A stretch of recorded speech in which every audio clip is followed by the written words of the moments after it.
Hi, I'm Randy Hollenbeck, and this is the Music Roundtable.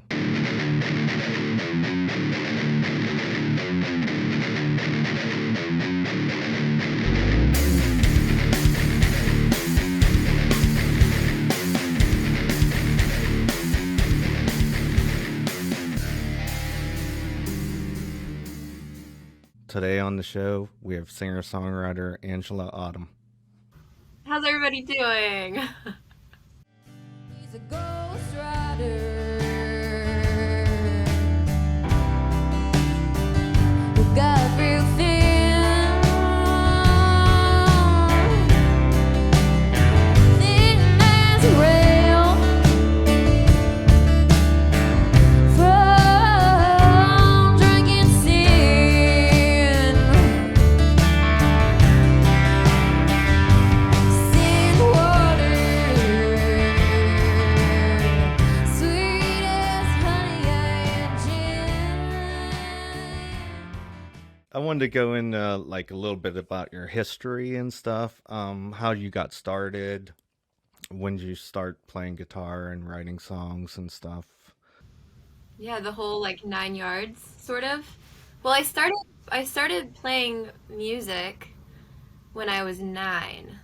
Um, so I asked my parents for a guitar, um, and they got one for me, and I was able to receive lessons, which was good for a few years, in Pennsylvania, in specifically Harmony, Pennsylvania, which is near where I'm from. I'm from Zelienople originally. And early on, I had one guitar teacher who was very encouraging, and her name is Shelly McFarlane.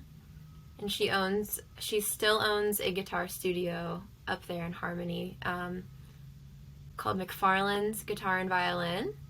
So I credit a lot of um, me even having access to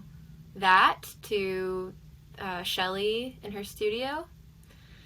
And yeah, I just kind of kept joining bands and through high school, and um, later on I got into bluegrass, and uh, kind of started going down into Pittsburgh proper and meeting the folks who ran the Park House Jam, um, at the Bluegrass night, and I met a lot of people there, and it really inspired me to keep playing and discovering, um, maybe like an older style of music that a lot of people my age didn't listen to as much.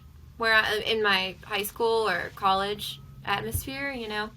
Um, so I also just like credit um, the Pittsburgh like bluegrass scene for kind of bringing me up to speed and getting me where I am now. And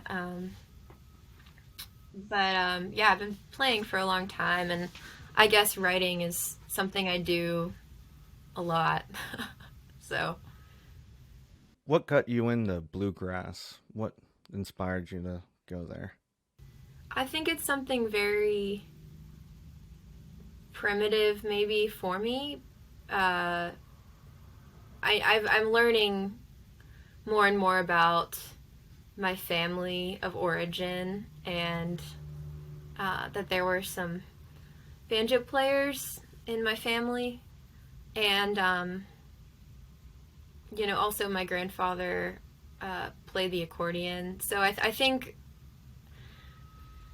it feels natural, because I'm kind of an old soul, to want to play an older style of music. And also, the fiddle is just badass. So, so I kind of just can't resist, honestly. Did you grow up listening to this style of music or what? I grew up in a very isolated area.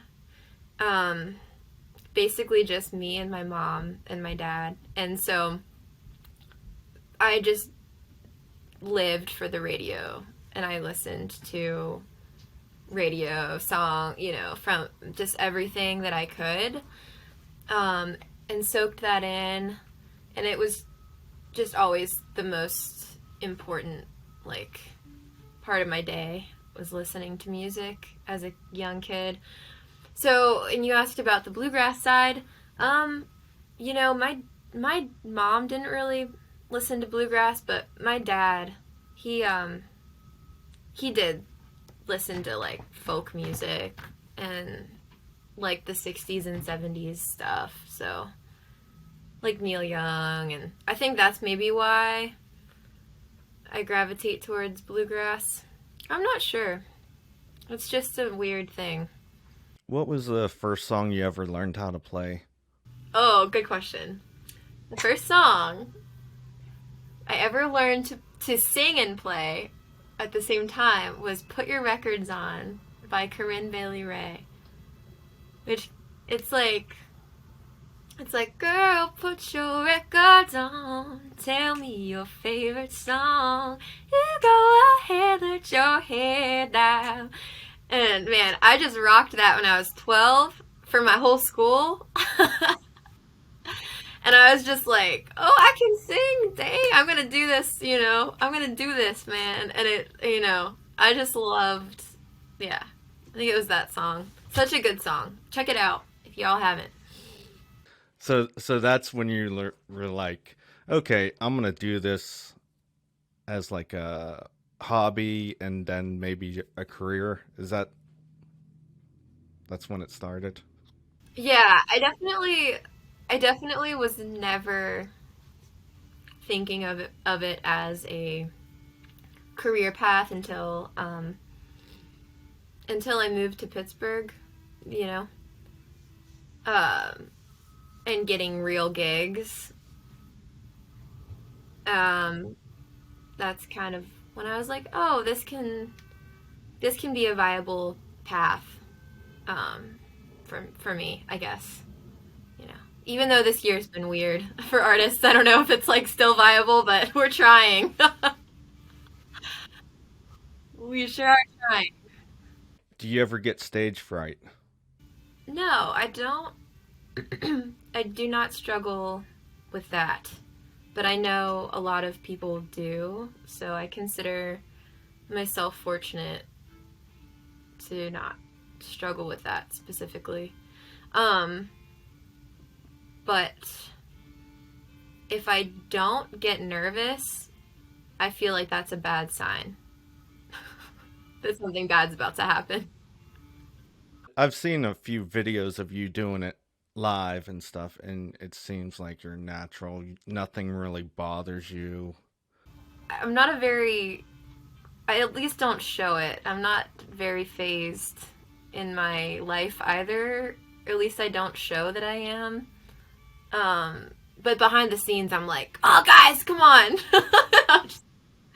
No, it's definitely it's definitely good to be laid back because there's a lot that goes into performing and a lot can go wrong. So it's just best to be like level headed and about it all. When you moved from Pittsburgh to Nashville, was that like a culture shock down there, Um, yes, definitely. It still is a culture shock, and sometimes I just have to remind myself that I'm in the South and people talk to you differently and they will address you differently, and there are different people, even the way people move around in their cars or in the store is different. And it's, you kind of have to adopt that, you know, that way of life. But I also think there are so many people in Nashville who are not from the South originally that it's not as noticeable sometimes. You spend so much time alone. Do you notice how it feels to be young? You spend so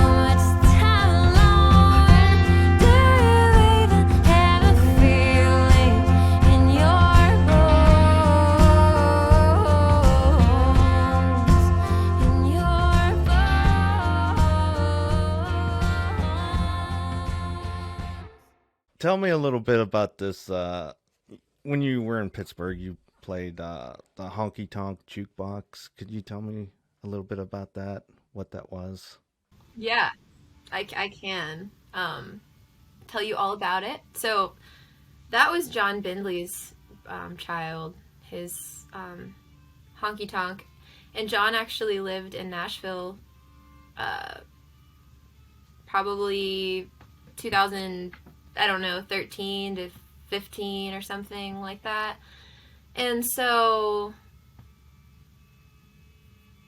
John kind of had this sense of wanting to bring that to Pittsburgh.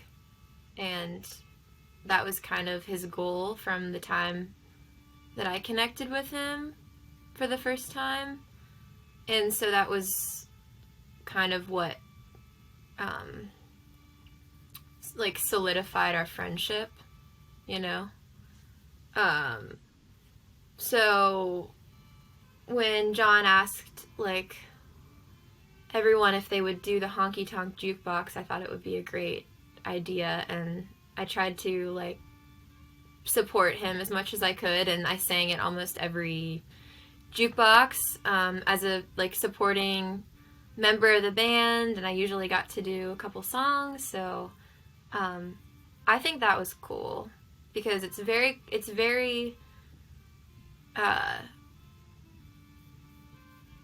it's a very weird thing, honky tonk.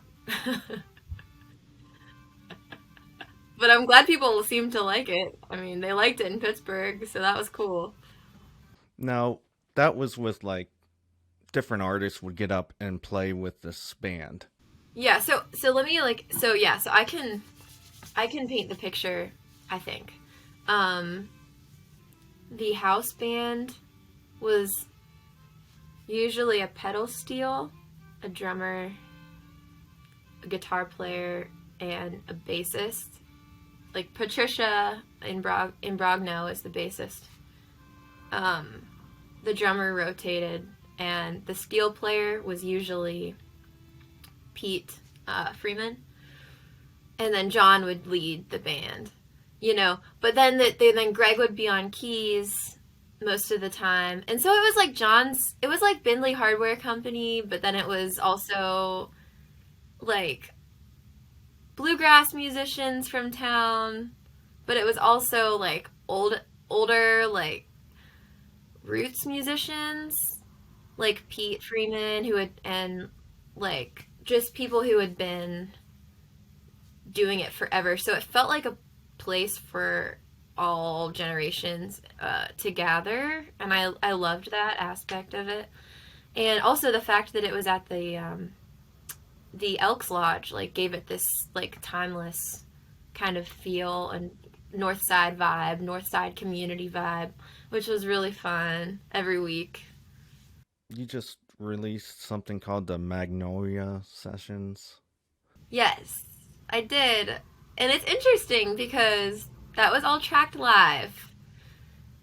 Um, so yeah, I feel like that's just um, it's kind of like a live show, but it's on a recording, and it's just me and the banjo or me and the guitar, with original songs that I wrote and songs that are covers.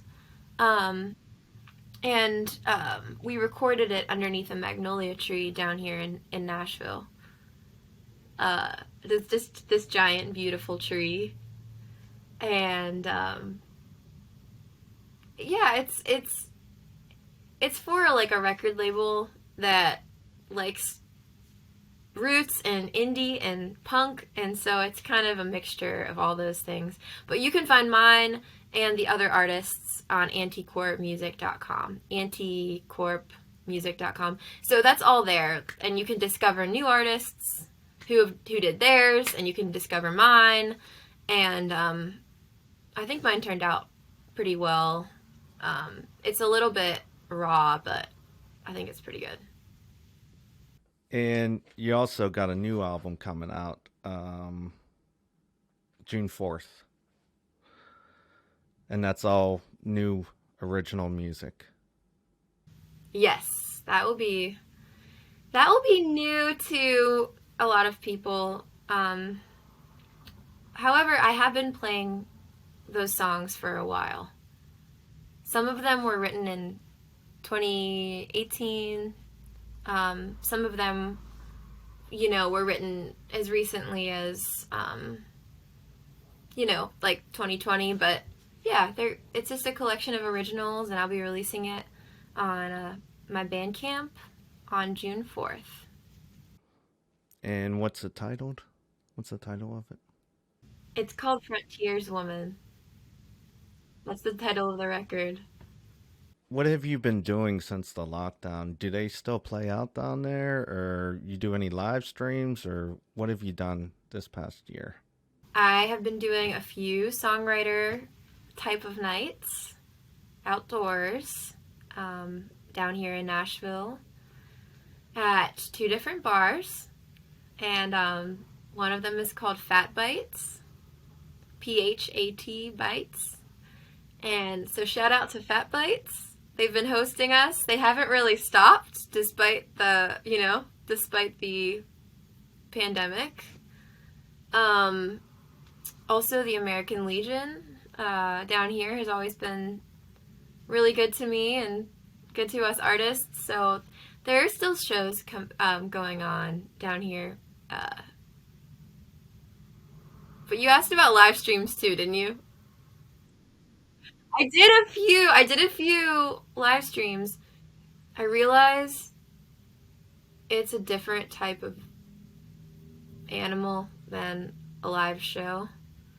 And so my next live stream, which I'm planning to do June 3rd, is going to be hosted by The Boot on Facebook. So I think that one will be a little bit more fun.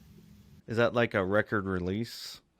Yeah, it'll be like that. And I'm hoping to do an in person, but um, we have to yeah, it's not like a priority right now. I just want to get the record out and then maybe tour some if possible. And you got a full band now. I have some different players. I'm kind of still working on my full band set, but yeah, it'll be interesting. Whoever shows up to play. So you just basically network down there and pick out people to play in the band, or? Yeah, everyone. I feel like everyone down here, or most of them, are committed to many different uh, projects or bands already, and so you're kind of just borrowing them for a moment um, to learn your songs, and then you have to say bye. But yeah, I would love to form a full band like I had in Pittsburgh, but that's kind of I'm not quite there yet. So hopefully we'll get there soon. What are you currently listening to? What am I currently listening to? Oh my gosh. Cat's out of the bag. I listen to um I listen to a lot of Willie Nelson's Yesterday's Wine album. That's the CD that's in my car. Uh I listen to I've been listening to the Brother Brothers a little bit. They're like two brothers who harmonize, kind of like Simon and Garfunkel. Um, and man, who else am I listening to? Um, just all the classics. Uh, and what else? Willie, Brother Brothers. Um, Sometimes Dixie Chicks, if I'm feeling really bad. people people always walk up to me and they're like, "You sound like the Dixie Chicks." I'm like, "Yeah, well, that's because I listened to them growing up, you know." Because I was wondering, you got like a distinct voice when you sing. It's kind of old school sounding, and I was just wondering how you got that. You must have been listening like to some kind of music back then, like that was old school, and you just picked up on it, or Well, I used to busk on the street quite often. And so I think it's just an adaptation to get people to like listen, to sing very loudly at them, and also yodel a little bit. It's kind of just, yeah, it's, you asked who I listen to. I listen to a lot of Joni Mitchell too. So, that's a big influence for me. Um, she's a very big influence. what kind of shows do you got coming up next? Oh yeah, cool. So they're in Nashville. There has been talk of a few shows this summer in Nashville, supporting some of those artists who are on Anticorp music, specifically John O'Leroy. John O'Leroy wants to, we're going to share, we're going to do a show. I might open up for him in June. And other than that, I'm kind of just letting the chips fall where they will, and just taking the shows as they come. Is there anything else you'd like to add that I left out? Did you happen to read Patrick Verine's Trib article about the record? So I feel like it's important to talk about how the record got made, because so I started the record at the beginning of 2020, the very beginning. And I brought in a crowd of bluegrass musicians whom I had met at some local jams. And they recorded with me for 2 days. So we had 4 songs. And then the pandemic hit, and I still had those 4 songs. But as the summer progressed, I decided that I wanted to add 3 more songs, which may even turn into, it may even become a 9-song album when I release it on vinyl, because I have 2 more that I want to add. But currently it's 7 songs. But it was a really long process from beginning to end. So it changed a lot, and my goals for the album changed. Originally, it was just going to be a bluegrass EP, and then I decided to release an album. So the pandemic kind of gave me some space and time to build it. But I don't think I would make another record that way, if that makes sense. Like, I would much rather just do it all at once and just hit the studio and do it in a week rather than over the span of a year. Okay, now with the extra songs, did you have to record it remotely, or did you go in the studio, or? Oh, with the extra songs, a lot of it was done remotely. The pedal steel was done remotely. Some of the keys on Fine Blue Sky were done remotely by Max Somerville of Recluse. Yeah, so I got to, like, it was really cool. It was really cool to have that ability, and also be able to work with the engineer, who allowed me to come back into the studio, because she did not have to let me, but we all had our masks on. So I'm just so grateful that I was able to complete it, and that things are going well. So yeah, that's all I have to say about it. I'm just like, you're just seeing me on the other end, Randy, of all of this, crazy chaos. Something good came out of it. You recorded the 4 songs before the pandemic. Did like any of the lyrics change because you had all that extra time? You know what? I kept all of my vocal takes. I kept all of my vocal takes from January of 2020. The remainder of the songs on the album were like more shifting around, but yeah, that's a good question.